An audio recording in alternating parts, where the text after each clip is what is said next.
Hi, Sandy. Welcome. Kathy, Cam, Arnold, Laura, Peters, Frank, Donna. It is so good to see all of you. We are going to let the room fill up a little bit before we get started so that everyone can see the intro as well. Angelica, Alana, Carrie Smith. So good to see you in here. Alita, Amber. I'm seeing a lot of familiar names of people who have been participating in the networking sessions and have been in all of the groups. It's so good to see all of you as the room continues to fill up. Carol, Colleen Sepulveda, oh my gosh, I'm so glad you're here. Michelle, Miriam, Paige, my goodness, Lisa, I can't even read this fast. But this is awesome to see all of you coming into the room. Welcome, welcome. As soon as the room is full, I will introduce my beautiful friend over here and we will get started. Riding toward total metamorphosis. Let's see here. Carla, Frank, Holly, Jen SQ. So good to see all of you. Elizabeth Meacham, Dolly Deans, Deborah Walker. So good to see you all in the group. I believe that we are at our max right now. Looks like maybe a couple more coming on in. Alrighty. So first of all, I'd like to welcome everybody to this presentation.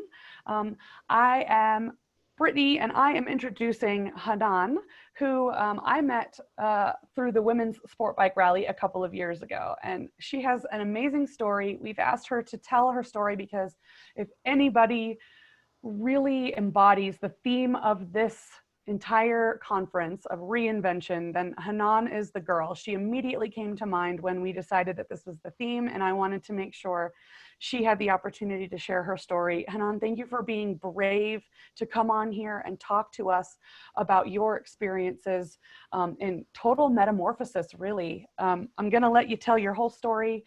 For all of those of you who have just joined us, this is Hanan, and she is going to begin her presentation. Thank you, Brittany. Hi, everybody. Thank you for the honor to participate in this conference and to share my journey towards my reinvention, towards becoming the woman that I am today.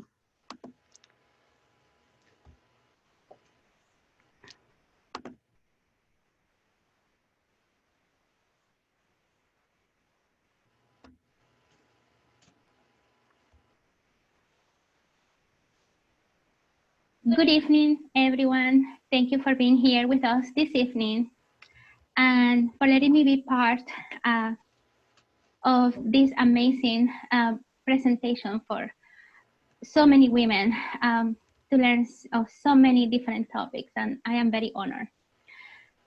Revving up aspire from within, running toward total metamorphosis. Wow, it means a lot to me. When I go out with my riding group or my husband, sometimes I see women like giving me thumbs up when they're driving, like, yes, or when we stop by to grab a bite to eat or rest. One time I heard a girl telling the other one, wow, look at her, such a badass woman. It meant a lot. I never thought I could be that woman. I'm coming from a very mixed culture and religion and language family.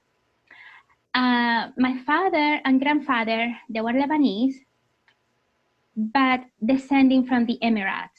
My mother was Spanish, and my grandma was from Spain. My grandpa was Lebanese too, but Lebanese Christian. My family and my father's family, they were Muslim. So it didn't matter where the woman's from or religion. My father was Muslim. All my sisters and I, we had to be Muslim, no matter what. So I grew up between Islam and Catholicism. My mother was allowed to celebrate some of her traditions and taught us about it. But my father said, just get knowledge, you're gonna be Muslim. My grandfather was a sheikh And when we were in Lebanon for several years, it was a lot of pressure. Sheikh or Imam is the leader of a mosque. So my sisters and I, we had to be role models. We had to show how obedient we had to be.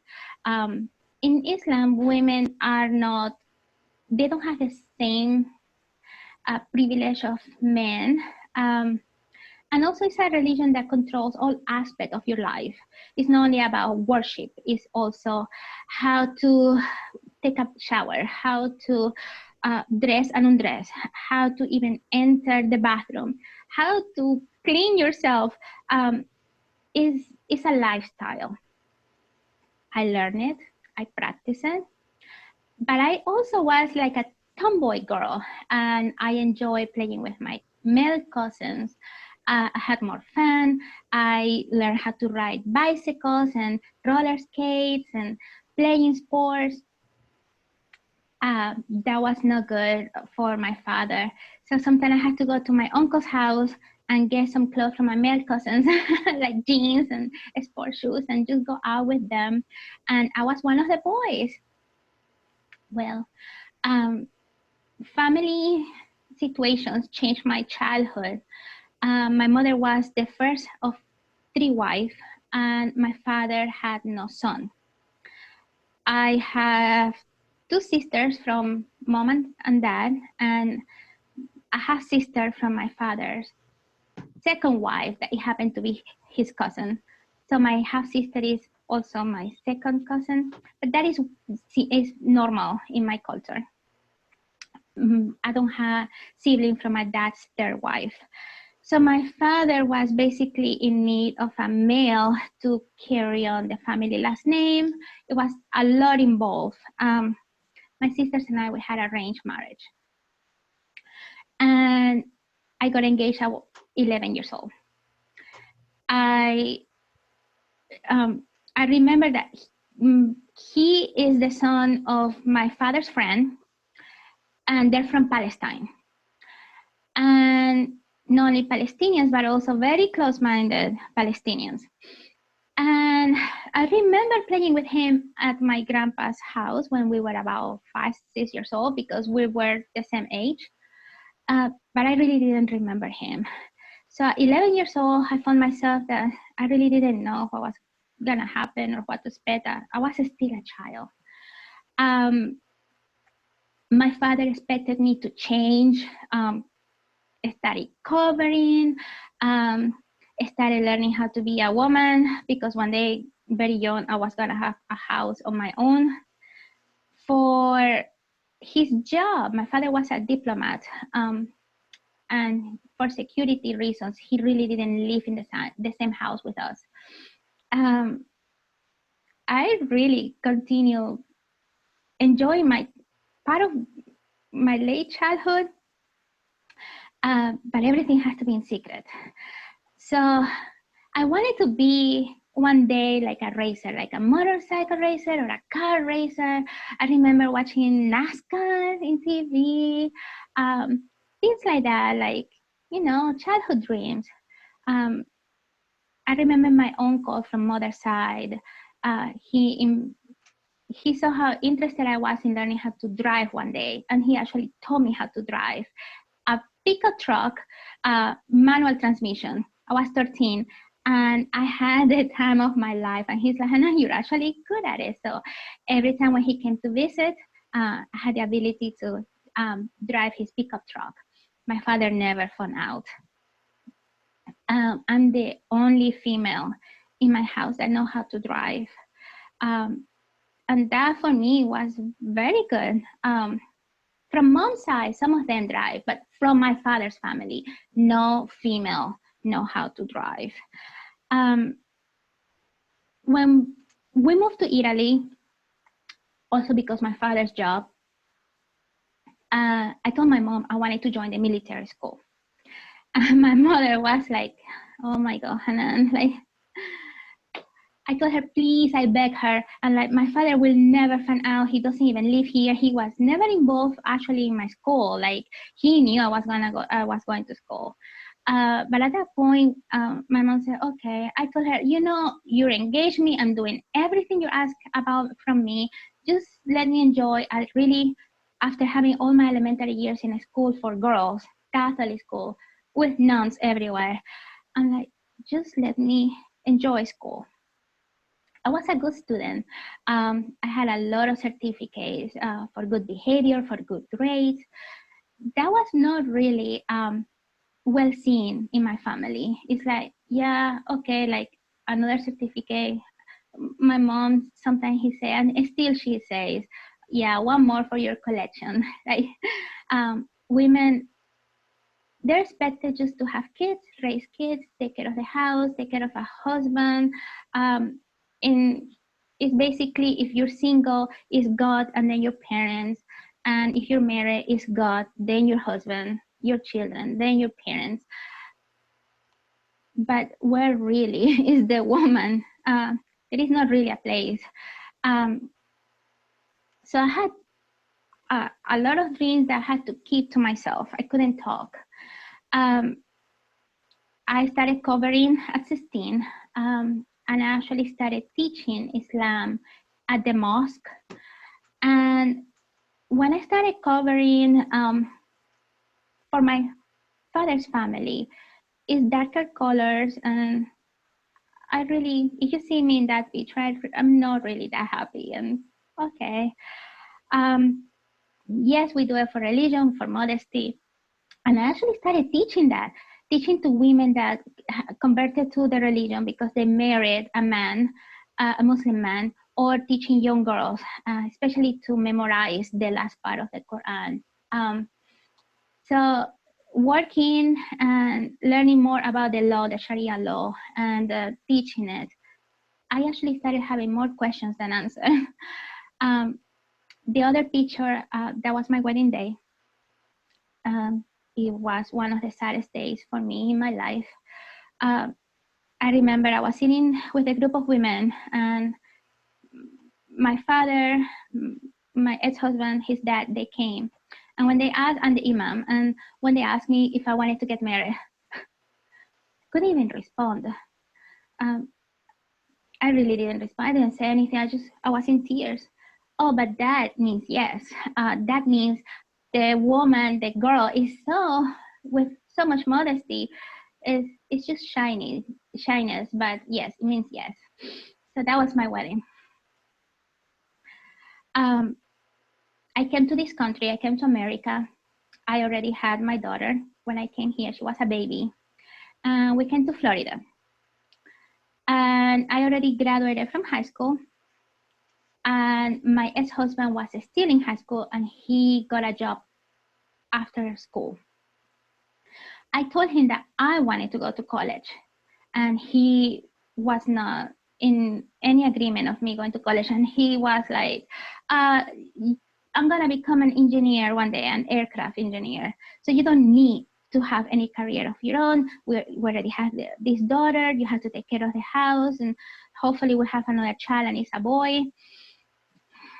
That was not what I wanted. But okay, I tried to go with that life. Not the first abuse, because I started being verbally abused and emotionally abused. It's just that I didn't realize at that time. But one day when we were living in the building, we were in the elevator, and it stopped on another floor, and a couple came in and saying good morning.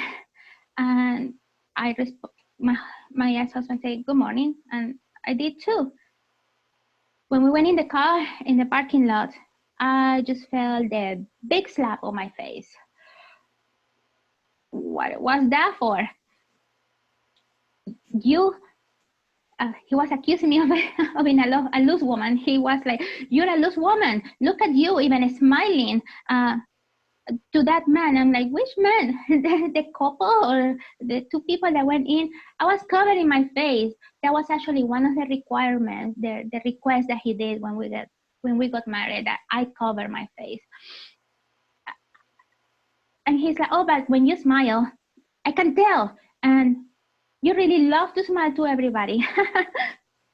I like to smile. What can I do? I don't think I'm doing something wrong by smiling. It's not flirting. It's just natural instinct. So he insulted me in a way that calling me ugly names. And I told him, you know what? My father never hit me. I'm not used to this. And I don't even think I'm going in the car anymore with you. He laughed, he mocked me. He said, well, then you're not going to leave the house unless you walk. And I went, maybe I buy my own car. And he was like, I'm not going to teach you how to drive. I know how to drive. So he actually didn't know that. And I went ahead and I got my car. At the same time, one of my neighbors, we went doing laundry and it was a shared space. And she started to get to know me. And the conversation came that I wanted to go to college and I can't. And she offered to take care of my daughter. And not only that, she's like, you can even do your homework in my apartment. And that's what I did. I registered for college in Miami-Dade College. And I started educating in early childhood education. I really wanted to be a teacher. I love children. And it was in secret. I was terrified. I was scared to death. I used all my money that I saved when I was single. I sold gold to pay for my classes, to pay for my books. I left my books in that apartment. I did my homework. English is my fourth language. So, and I never realized how basic my English was at that time until I started college and writing papers and essays. And I was just studying with dictionaries, Arabic English, Spanish English, trying to make up all the words in my mind to make sense in English. And at the end, I graduated with honors. And that was a big accomplishment for me. And my friend, she took care of my daughter, and everything was in secret. I didn't know what he would do to me if he ever found out taking my daughter away. I was pregnant with our second child, but all the time, my daughter's future was in my mind. I didn't want that for my daughter. I didn't want that for me. And it gave me strength to go through my life. Going to college, many people in Miami, there's many people speaking Spanish. They didn't know that I spoke Spanish as well. They were saying degrading comments about Arab women, Muslim women, but I didn't take it personal. Like, yeah, they don't know. But then once my peers started knowing me and asking me, why do you cover your face? Aren't you hot? And they ended up being my friends, and they supported me through all the almost 3 years that took me to get my associate's degree. And in that picture, that was me going to college. My instructor supported me, my peers supported me, and I was scared to death, but with hope. And that's what helped me to go through it.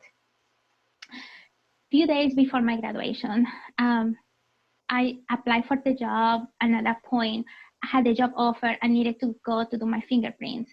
But that was a time that my ex-husband, I want to say that he accidentally hurt my child, but he gave hot rice to my toddler, to my second child. He was 1 year old, and he thought that he was fussing because of hunger, but he actually was crying because he wanted to be picked up. So he gave him food. It was hot rice, and my child was screaming with hot rice in the mouth. And I was shaking, taking the hot rice, and my natural instinct was, I hit him. I hit him on his back. For first time, I raised my hand at him. Maybe a reaction because of how much he was hitting me before that my first impression was, I need to protect my child from any abuse. He hit me in a way that it was horrible. The next day after that, I needed to go to the police department to do my fingerprints for my job. And because of identification, I needed to lift my niqab, my veil on the face. And I said, well, it has to be a female officer. And it happened. They called me to the room. when I lifted and she saw the bruises on my face and she saw how swollen my hands were, she started asking me questions. She left the room, she came back, and she actually opened up and said, "Are you okay? Do you need help? Do you feel safe?" And when she started asking me this, I tried before to talk to people. The women in my community, they were always saying, "Well, Hanan, you married a good man, a good husband. He goes to the mosque, he prays, and this and that. My family, my sisters, Hanan, you have to learn how to be a woman." Uh, okay. I never felt a woman really feeling my pain, feeling where I was going through, and that made a huge difference. And I just broke down in tears. All that happened around the 9/11. So it was hard for me to find a job. So I felt blessed that I found a job. But also people in general got to know more about Muslim around that time. She asked me if I was safe. I was no. And she told me, "We cannot do anything. You need to ask for help. You need to accept it. You need to press chargers." So I did. They helped me to move out. I got a shelter. It was good to see the male police officer telling him, "You need to let her live." They helped me through going to court. I got a restraining order. I got my job. I started a new life. It was hard. It was very scary, but I had to do it, and I did it. I went to Lebanon to visit my family, and I saw my sisters, I saw my aunts. I tried to share with them, like, I am going to take control over my life. I'm gonna go to continue college. I'm gonna still working. We had a good time, but at the same time, when party was over, they accused me. They told me I was gonna go burn in hell for eternity. They didn't agree, and actually, that's the last time I saw them. They really didn't want me as a guidance or nothing. I was lost, and I feel that I lost them, or they lost me. But that was the last time I saw them. I miss them, but nothing I can do to change their mind. I came back and I moved from Florida to North Carolina. North Carolina offered not only the 4 beautiful seasons, but also it was, to me, a more quiet family style area to raise my kids. They started having questions. And I talked just few facts about what happened. I didn't want to talk good because I don't want them to ask me, "Well, then why you left him if he was good to you?" Or talk bad, and then don't let them feel love for the father or his family. I wanted to make their own decision. Raising them was not easy, but not impossible. I was working 2 full-time jobs, barely sleep, but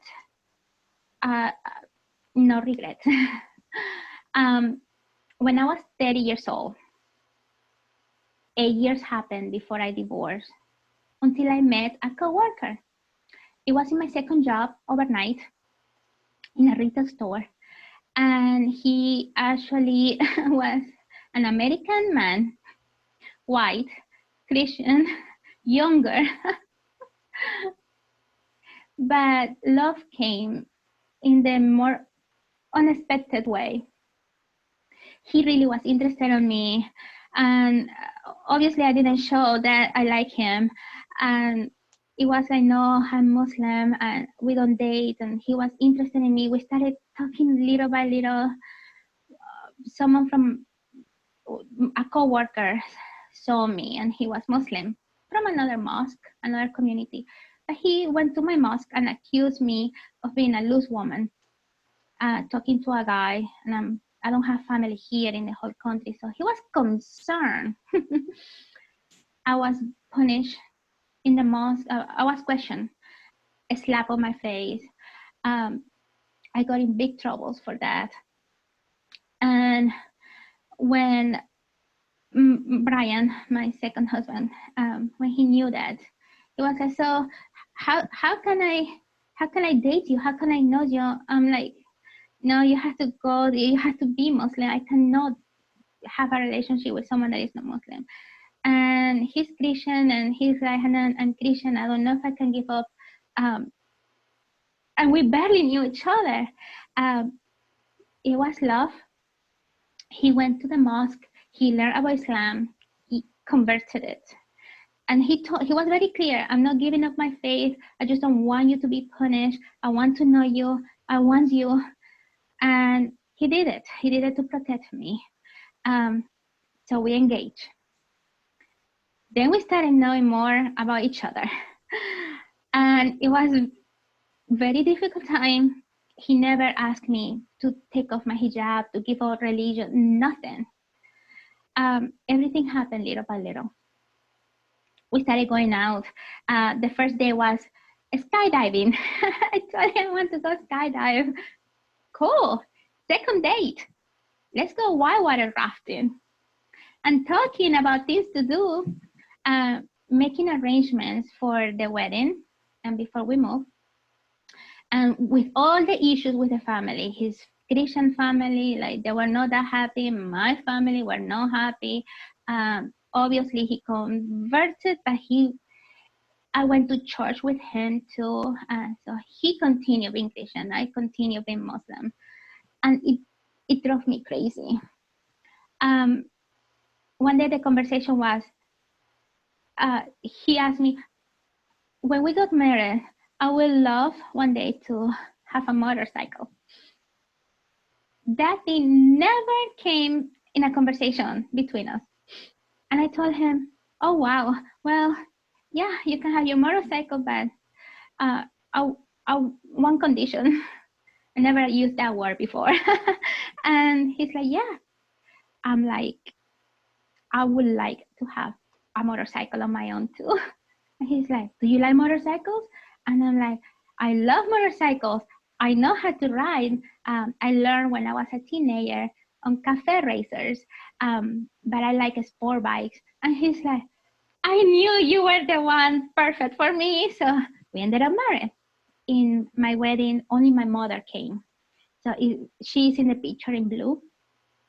And my children, and we went from an Islamic engagement to a Christian marriage and blending the families and blending the cultures and blending the languages. My husband only speaks English. He says he's bilingual, English and sarcasm. And so we're trying to make it work. Because financially we couldn't afford, he got his first motorcycle. It was a cruiser. And I told him, I like all kind of motorcycles. I started cafe racers, I like cruisers, but my heart goes with sport bikes. So he started, and I started with him being his passenger, and I enjoy it because we were having children. We have our son, then a daughter. So we ended up with 4 children together. It was hard to find babysitters, and we actually go out a few times, but I really enjoyed those days. Then one day he said, well, I'm thinking to go with a sport bike. And I'm like, cool, I love a sport bike. And he got his sport bike, and we went out together to so many trips. Then one day out of the blue, he was working, and I texted him. And I told him, I am ready to have my own motorcycle. I don't know where that came from. I didn't have a dream. I didn't see any motorcycle. It was totally out of the blue. And he was like, cool. And that day he sent me so many ads, and it took us 2 weeks for me to choose. I don't know which one to get. He was trying to get me information, articles about best motorcycles for women. And at the same time, I started studying for the test at the DMV and getting information about motorcycle safety classes. I really wanted to educate me myself, not just doing it out of the blue, but actually have skills to prevent any crash, especially new riders and riding slow around the town. I know it can happen many accidents, and I really want to prevent that. I got a Ninja 250, and it was an honor because the owner was a young lady. She was 17. Her mother was the one who sold it to us, and she was proud that a woman got it, and I was proud that from women to women, we are still today. We're friends. Her and her mom, and we have a bond together. After the Ninja 250, I jump up when I was comfortable. I said, okay, I can deal with a bigger bike. And actually the CBR 954 was perfect for me at that time. It was a big jump, but I did good on the street. I was comfortable. My husband lowered it for me. Perfect. From the CBR, I went to a Ducati 1098, and I was good on the street until it was for me big for track, especially I want to go more into tracks and advance. And then now I'm riding a Ninja 400. It's a smaller bike, but I took it already a few times to track, and it's perfect because it's helping me on my body position, and I don't have to worry about being fast. My goal is to improve my skills. And when I go to the track, I focus on one skill at a time, and the Ninja 400 is helping me to have the confidence, and all that is coming so smooth and helping me get better. So I'm enjoying going to all women track days, by roads to race lines and ladies first, and also the women sport bike rally, and bonding, getting knowledge, getting the confidence, connecting with other women is perfect for me. It's coming so much. Women that we're going and not showing off. I don't see them showing off. Their skill is actually sharing their experiences, and me open-minded, getting all the tips from women, not only from men that think that what they're doing is okay. It's real advice from real experiences. It's helping me grow. I'm feeling supported by my husband, by my family, and I can ride by myself. I ride with my husband. I am part of a riding group, the Rally Epic Rides. It's in here in North Carolina, and I am one of the riders. I'm not the wife, the passenger. If my husband has to go by himself and I stay with the kiddos, he comes back and says, Hanan, everybody asks about you. Everyone miss you. So it helps me be part of the group and be valued by my riding skills. And it's amazing. Celebrating International Female Ride Day. I couldn't have the opportunity before because I was pregnant, because one time I got sick. So that was actually when I went and I saw women on cruisers, on cafe racers, on sport bikes. It didn't matter what bike you had. We were all together there and we had fun. I had a blast, and my husband was there supporting me, giving me thumbs up, and no better feeling in the world than that. Becoming American, it was more than just a dream. It's actually a place I call home from the bottom of my heart. I found my family. They're no blood. They're not just friends that became family, and close friends, riding friends, my husband's family. I'm not alone anymore, and I belong here. I share my passion with my kids, and I don't expect any of them to say, okay, I'm into motorcycles right now. No, if they like motorcycles, they do. If they like nature, animals, whatever they want to love. But they see that mom is just way more than mom. Mom has dreams. I have passions and hobbies, and they see their father loving me and supporting me. I think that's the best example we can give our kids, to be open-minded and respect genders and cultures, and that's how I want my kids to grow up. And of course, I continue growing into motorcycles. I have a lot of new goals, and I want to have more trips. This year we were supposed to go to the Big Spike. We don't know with the coronavirus we were going to be able, but not only going to other states and find new routes, but also educating me more, attending seminars, being part of groups on Facebooks and listening to advices and all this kind of knowledge to help me grow. So here I am. I'm Hanan. I'm a mother, a wife, a preschool teacher. I'm a belly dancer, and I'm a sport bike ride. And I am also way more than that. I don't like to define me as in very close. I am so many things, so wide, and that's me. And I'm like, yes, I did it. I achieved it, and I am happy. Thank you so much for watching. It was an honor to share with all of you. Now, ready for some questions.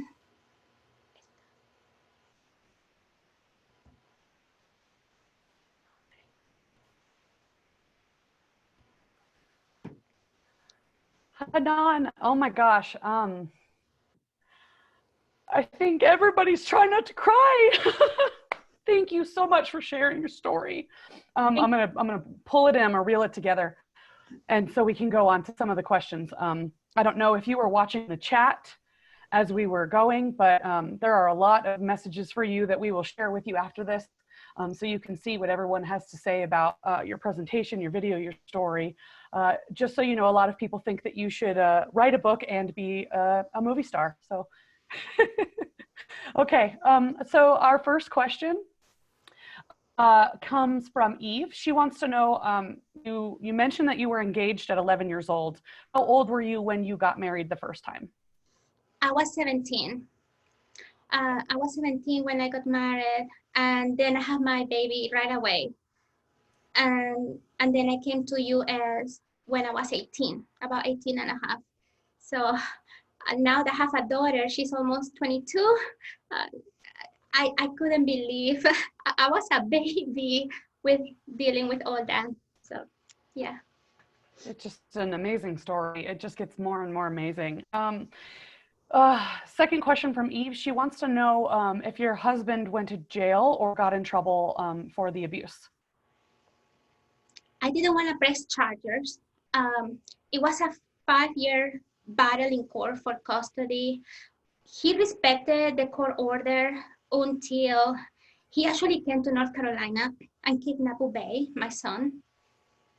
And we ended up, I had to call the authorities. He came to the house in a day that I was in a parent orientation night at the preschool. When I came home, he wasn't there. My daughter, she didn't know better than that. She's like, she went with Abby. So we had to put the Amber Alert. And since then he was not allowed. I didn't send him to jail, but it was a decision because he, at the end, is the father of my child, of my children. And but after that, he didn't bother me anymore, thanks God, yes. And that's absolutely a decision that you are allowed to make as a woman and as a mother, and we all respect you for that. Trisha wants to know,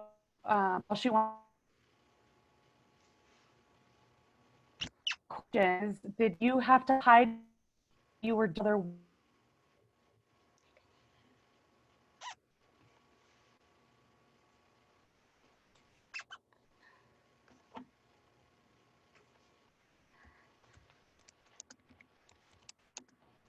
Oh, I froze. Oh, yes. Okay, now I can hear you. Okay, I'm going to repeat. Trisha wants to know if you were doing in your community as your husband.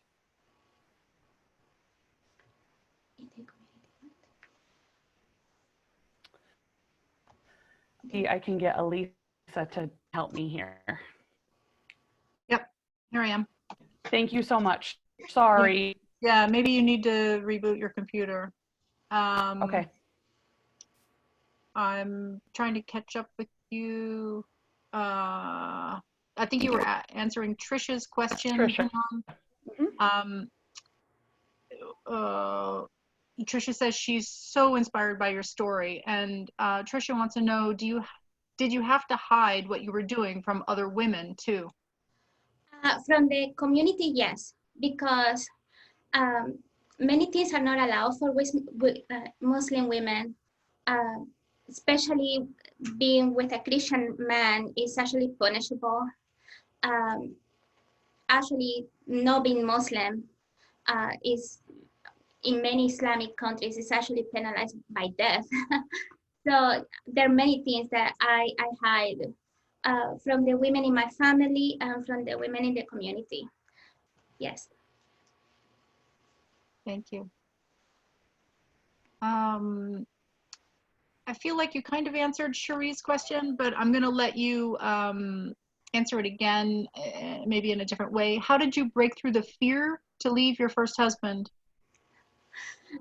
I don't think I passed that fear.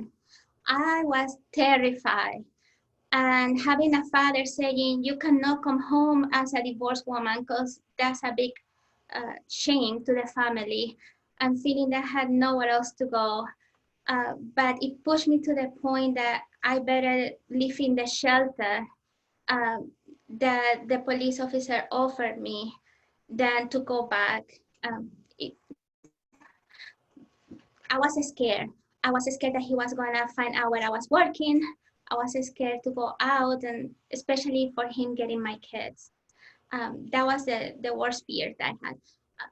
I don't, now I feel, yes, I'm not scared anymore, but it took me years for that. It was not something that is like a closing a chapter, but at least I took the steps to overcome that. Yes. Thank you. Cherie wants to know if you plan on racing. That's one goal, hopefully, with Motor Girl GT. Yes, one day I need to get way better to be like that. So that's a goal. Patricia wants to know how your relationship is today with your in-laws and family. Has anyone come around? With my own family, the only one that talked to me is my mother. And she comes visit me every other year, every 3 years. My sisters still don't talk to me. With my in-laws, it calmed down a little bit. And we have a friendly relationship, mostly because of the children. And so we're adults enough, and yes, it's a respectful relationship. Thank you. Thank you. Laura wants to know what your dream bike of the future is. She also wants to know a little bit about how you liked the 1098 Ducati. Her Ducati doesn't go into neutral very easily. LOL. The Ducati 1098 was my dream bike. It was a very angry bike. It had its own strong personality. Right now I'm debating which bike to get. Depend for the street. I would like the Ducati, the 1099S. For track, and I'm undecided if to go with Daytona or Suzuki. There's so many, but I have many dream bikes. Yeah. As do we all. Carrie has a fun question. When you're alone on your bike, what language do you talk to yourself in? That's actually something that I was talking to my husband the other day. I listen to music, mostly Celtic music, because it relaxes me on the bike, and even especially on the right curves, I tend to be more nervous, and it's actually helping me. But sometimes when I feel pumped up, I listen to reggaeton. Yes, but I think mostly in Arabic. That's maybe the main language. Okay, thank you. Patricia wants to know, she says that you mentioned you already knew how to ride cafe bikes. When did you learn? The military school with my friends from my classroom. Living in Italy, of course, you're gonna listen about Italian motorcycles and Ducati and Aprilia and all these teenage guys talking and already having motorcycles, or the older brother having motorcycles. So I had the blessing that my mom allowed me to join the military school, and my father was really not present. and they taught me. And yes, I was 14 years old. Cool. Yeah, some of them are actually professional racers in Europe. So I'm proud of them. Yeah, cool, cool, cool. Um, questions keep coming in. We have 4 minutes, so I'm going to ask you to answer these last couple of ones quickly. Carolyn says that you're a true badass. Did work have any issues with a coworker relationship? Sometimes the parents go and check my Facebook, and then they come to me or my coworkers and say, Hanan, you ride a motorcycle or you're a belly dancer? Wow, that's so cool. They're actually very proud. And I started taking my motorcycle to the preschool, and my students know about it. I actually have lessons to them about gears, about the safety and motorcycles, and to see my female students, pre-K, kindergartner kids, asking me about it and feeling so proud. One time, a mom said, my daughter saw a motorcycle, a red motorcycle, the other day, and she pointed out, that must be Miss Hanan. So the parents, they're actually very proud that their children seen a female motorcycle rider. Some of the coworkers actually told me, aren't you afraid to be judged by the parents since you're a preschool teacher and you dance and you ride motorcycle? And like, that's who I am. I'm not ashamed of that. Yes. That's awesome, and we can all take a page out of your book. Laura wants to know if you ever visited the Ducati Museum in Italy. No, I did not have the opportunity. That's another goal of mine. Okay. I wish. Yes. And Christina wants to know how you got into belly dancing. Oh, the rock sharky is actually how we call belly dancing. It's part of my culture. So I grew up dancing with my aunts and my sister. My grandma actually was the one who taught me the movements. I never could dance in public, so it always has to be with women, very private. When I married my second husband, and he knew that I love to dance, and actually I wanted to take formal classes, and he said, "Go ahead, Hanan." And I told him, "Are you sure?" "Yes, but you have to dance first for me." So I started taking formal classes, and now I'm into 3 troops. And we perform actually in weddings and big party events, and my husband is there cheering out for me. I think we've all fallen in love with him a little bit. I know. I'm going to jump in here, and I'm going to say that I would like to say, if he's here, and I know he's there in the background because he's been there supporting you the whole time, if he's comfortable with it, I would love for him to come and do a hug on screen.